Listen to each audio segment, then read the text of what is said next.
বিচার অবশ্যই 5ই আগস্টের হত্যাকাণ্ডের বিচার হইতে হবে। এই রাজাকারের বাচ্চারা তোমরা শুনে রাখো, 5ই আগস্টের হত্যাকাণ্ডের বিচার আমি ফজলুর রহমান চাই।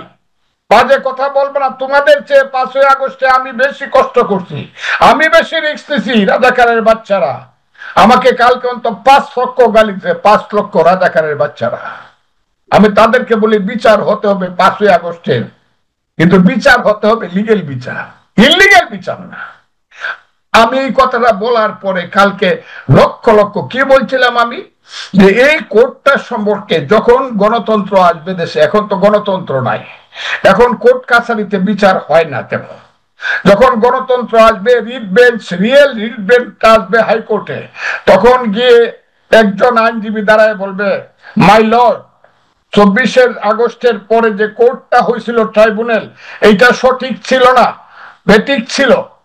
আমি এই ব্যাপারে 102 ধারায় আমি আপনার কাছে কনস্টিটিউশন আমার অধিকারের দাবি করছি। সেই কোর্টটা শুনে অবশ্যই রায় দিবে যে এই কোর্টটা সঠিক ছিল না। ও যে আপনারা লয়ে গেল জেলখানায়, ভারতের এজেন্ট, সন্ত্রাসী, আপনি কত বড় যে সন্ত্রাসী দেখেই তো আমার ভয় লাগতেছে। আপনাকে ওই লয়ে গেল কোথায় রিপোর্টার সিনুট চান দেখতেছি, আমার ভাই মঞ্জুরুল আলম পান্নাকে ধরে নিয়ে যেতেছে।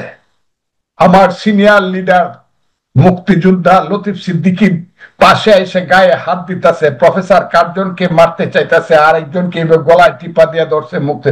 আমি সব দেখতেছি, এইকেও কোনো কিছু কইতে পারতেছি না। কেন কইতে পারতেছি না? এই কারণে কইতে পারতেছি না, এই দেশে মানুষ আছে কিনা, লোক সংখ্যা আছে, মানুষ আছে কিনা আমার সন্দেহ আছে। আমন্ত্রণ জানাচ্ছি প্রিয় দর্শক মানচিত্রের নিয়মিত আয়োজন কথোপকথনে। আমাদের সঙ্গে শুরুতেই 3 মাস পর নতুন আয়োজনে আমাদের সঙ্গে রয়েছেন বীর মুক্তিযোদ্ধা, সিনিয়র আইনজীবী এবং বিএনপি চেয়ারপারসনের উপদেষ্টা, সাবেক সংসদ সদস্য অ্যাডভোকেট ফজলুর রহমান। অ্যাডভোকেট ফজলুর রহমান, আপনাকে স্বাগত জানাচ্ছি। আমরা যে বিষয়টি নিয়ে কথা বলতে চাই খুব সঙ্গত কারণেই, সাবেক প্রধানমন্ত্রী শেখ হাসিনার বিচারের রায় হয়েছে ট্রাইব্যুনালে সোমবার, এবং সেই বিষয়টি এখন শুধুমাত্র টক অফ দ্য কান্ট্রি নয়, বাংলাদেশের আলোচনার বিষয় নয়, মোটামুটি সারা বিশ্বের বিভিন্ন প্রান্তের আলোচনা এবং একই সঙ্গে সমালোচনার বিষয়। আন্তর্জাতিক মানবাধিকার সংগঠনগুলো তারা এই বিচারের মানদণ্ড নিয়ে এরই মধ্যে প্রশ্ন তুলেছে।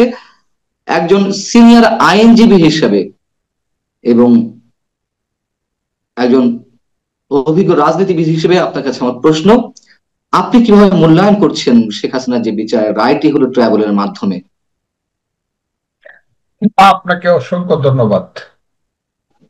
আমার কথা যারা শুনছেন দেশে দেশে এবং বিদেশে, আমি সবাইকে সালাম জানাচ্ছি, আসসালামু আলাইকুম। দেখেন, আমার ভাগ্যটাই এমন, পৃথিবীতে যখন কেউ এই বিচারের রায় নিয়ে কথা বলে নাই, বাংলাদেশে তো নয়, তখনই আমার মনে হয়েছে যে একজন মানুষ হিসাবে, এদেশের একজন সিনিয়র নাগরিক হিসাবে, সর্বোপরি একজন মুক্তিযোদ্ধা হিসাবে, একজন সিনিয়র অ্যাডভোকেট হিসাবে, আমি যদি এই রায়টা সম্পর্কে কোনো কথা না বলি, তাহলে আমি বিবেকের কাছে দায়ী থাকব।